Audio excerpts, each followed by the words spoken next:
If you've ever driven past an old house and wondered, why don't they build homes like that anymore? This video has the answer. Over the last 150 years, American neighborhoods have seen some truly fascinating house styles. Some looked like storybook castles. Others were made of steel. A few were built to be simple and affordable. And some felt more like science experiments than homes. These 11 house styles were once considered cutting edge, or even the future of home design. But today, you'd be hard-pressed to find a builder who'd even try one. In this video, we'll look at the styles, the history behind them, and the surprising reasons they've vanished from modern construction. And at the end, a house so strange, it looked more like a spaceship than a home. Yet for a brief moment, thousands of people believed it was the future. Whether you're into architecture, nostalgia, or just love discovering things from the past, you're about to take a tour through 11 homes that time left behind. In the late 1940s, a company called Lustron Corporation set out to solve America's post-war housing shortage with a home made entirely of enameled steel. These futuristic houses came in a kit of over 3,000 prefabricated parts, shipped by truck and assembled on site. Every wall, inside and out, was made of glossy metal panels. They didn't need paint, and you could literally clean them with a sponge. Lustron homes were built to be durable, low maintenance, and modern. Many came with built-in metal cabinets, pocket doors, and even a combination dishwasher and clothes washer, all integrated into the home itself. The idea was bold, but the rollout wasn't smooth. Financial issues, production delays, and government red tape brought the company down fast. By 1950, Lustron had gone bankrupt after producing just over 2,000 homes. Still, many Lustron homes remain today, scattered across the U.S., often preserved as mid-century curiosities. They were part machine, part home, and unlike anything before or since. In the mid-1800s, a bold new home design appeared across parts of the United States, the octagon house. With 8 symmetrical sides and a central layout, these homes were championed by Orson Squire Fowler, a phrenologist and architectural theorist who believed the shape made homes more efficient. According to Fowler, the octagon design offered better airflow, more natural light, and roughly 20% more interior space compared to a traditional rectangular home with the same perimeter. Many featured wraparound verandas, central cupolas, and even built-in water collection systems, ideas well ahead of their time. But despite their innovations, octagon homes never really caught on. Builders found the design difficult to construct, and most homeowners simply preferred traditional shapes. By the early 1900s, the trend had faded. Today, only a few remain, like the Longwood Mansion in Mississippi or the Octagon House in Watertown, Wisconsin. Fowler's own home, nicknamed Fowler's Folly, was so elaborate that it was abandoned and demolished in 1897. Narrow, efficient, and easy to build, the shotgun house was a staple of working-class neighborhoods in the American South from the late 1800s through the 1920s. These homes were typically just 12 feet wide, with rooms arranged in a straight line, no hallways, no wasted space. According to legend, they got their name because you could fire a shotgun through the front door, and the blast would exit cleanly out the back. But the real origin goes deeper. Shotgun houses are believed to have roots in Haitian and West African architecture, brought to New Orleans by formerly enslaved people and free black communities. They were ideal for hot climates, often built with raised foundations, high ceilings, and aligned doors and windows to create a natural breeze. By the mid-20th century, many fell into disrepair as cities modernized. But today, some are making a comeback, restored in places like New Orleans, where they're seen as symbols of cultural heritage. And yes, Elvis Presley was born in a shotgun house in Tupelo, Mississippi. At the turn of the 20th century, a new home design started popping up everywhere, simple, square, and practical. It was called the American Foursquare. This style was a direct response to the highly ornate Victorian homes that came before it. Foursquares were built for efficiency. Most were 2.5 stories, perfectly boxy, and designed to fit urban lots with limited space. They featured hipped roofs, a central dormer, and a full-width front porch. Inside, the layout was almost always 4 rooms on each floor, hence the name. Foursquares often borrowed elements from the Prairie School and Craftsman movements, and they quickly became a staple of streetcar suburbs in cities like Chicago, Detroit, and Cleveland. One reason they spread so fast? They were sold as mail-order homes, with pre-cut materials shipped straight from catalogs like Sears or Aladdin. But by the late 1930s, as design tastes shifted again, the American Foursquare quietly disappeared from new construction. Today, you'll mostly find them in older urban neighborhoods, sturdy, modest, and built to last. In the early 1900s, a new home style swept across the country, one that celebrated simplicity, nature, and handmade details. It was the Craftsman bungalow. Born from the arts and crafts movement, Craftsman homes rejected factory-made luxury in favor of honest materials and handcrafted charm. They were known for low-pitched roofs, exposed rafters, and wide porches with thick, tapered columns. Inside, many featured built-in cabinets, cozy fireplaces, and wooden beams that gave every space a warm, lived-in feel. In places like California, these small single-story homes became wildly popular, especially in fast-growing cities like Pasadena and Los Angeles. One of the most iconic examples is the Gamble House, built by Green & Green in 1909. It remains a masterpiece of American craftsman design. Craftsman homes were built to be affordable for the middle class, but they still looked custom and full of character. By the 1930s, though, newer trends and tighter budgets led to their decline. Still, many neighborhoods across the U.S. proudly preserve these homes today.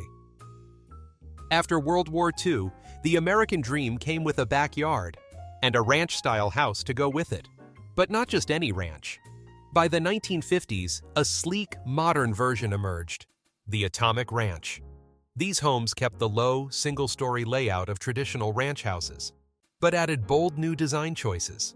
Think flat or butterfly roofs, huge picture windows, and open floor plans that blurred the line between indoors and outdoors. Inspired by mid-century modern architecture, Atomic Ranch homes embraced clean lines, new materials, and the optimism of the space age. Colors were bold, shapes were geometric, and the vibe was pure 1950s future.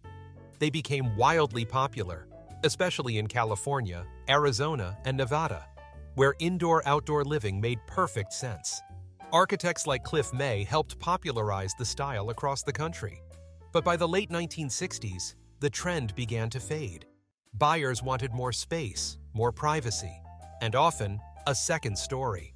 Today, preserved Atomic Ranch homes are in high demand, prized for their retro charm and timeless simplicity. During the 1920s and 30s, Americans fell in love with a romanticized version of medieval England, and it showed in their homes. Known as Tudor Revival, this style was all about charm and craftsmanship. Homes featured steeply pitched roofs, tall brick chimneys, and the signature half-timbering, where wooden beams crisscrossed against stucco or stone walls. The look was cozy, nostalgic, and elegant, especially popular in wealthy suburbs like those outside New York and Chicago. Inside, many had arched doorways, stone fireplaces, and leaded glass windows. But Tudor homes weren't cheap. The ornate designs and materials made them expensive to build and maintain. After World War II, Americans shifted toward simpler, more modern homes, and Tudor Revival faded from new construction. In the 1970s and 80s, some builders tried to revive the look using synthetic materials, but by then, the style had lost much of its original character. Today, authentic Tudor Revival homes still stand in older suburbs, often restored, and still turning heads. Easily recognized by its gambrel roof, the kind that looks like a barn, the Dutch colonial revival became popular in the early 20th century as Americans embraced colonial nostalgia. Inspired by the homes of early Dutch settlers in New York and New Jersey, these houses blended classic symmetry with practical comfort. The wide roof allowed for full second-story space, and dormer windows were often added for light and ventilation. Other hallmarks included shuttered windows, centered front doors, and wood siding, though some were built with brick or stone. They became especially popular in the 1920s and 30s, showing up in suburban developments across the Northeast. The style offered a warm, homey feel without the extravagance of Victorian designs. But after World War II, Americans moved toward more modern, lower-maintenance styles.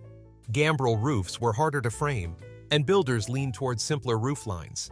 Still, a few famous Dutch colonials remain, like the house at 112 Ocean Avenue in Amityville, New York, now infamous for an entirely different reason. From the 1880s to the early 1900s, American streets were filled with vibrant, decorative homes known as Queen Anne Victorians. Despite the name, this style didn't directly copy British royalty. Instead, it embraced asymmetry, whimsy, and ornate craftsmanship, with features like turrets, stained glass, towering gables, and wraparound porches. At the time, Queen Anne homes were a reaction to simpler, boxier colonial designs. They celebrated variety, with patterned shingles, colorful paint, and dramatic rooflines that gave each home a storybook charm. This style spread quickly, from urban mansions to small-town cottages. And while building one was costly, it became a status symbol in growing cities across the country. But after 1900, tastes began to change. People wanted cleaner lines, lower maintenance, and less ornamentation. By the 1920s, Queen Anne was mostly replaced by colonial revival and craftsman styles. Still, some of these homes remain, the most famous being the Carson Mansion in Eureka, California, widely considered one of the most photographed Victorian homes in America. Raw, heavy, unapologetically bare. In the 1950s and 60s, a bold architectural movement emerged, known as brutalism. The name came from the French term béton brut, meaning raw concrete. And that's exactly what brutalist buildings were made of. Massive slabs of exposed concrete, molded into geometric, block-like forms. While brutalism is often associated with public buildings and universities, some homes were built in this style too, especially in Europe and select U.S. cities. Brutalist homes rejected decoration. Windows were small. Rooflines were flat.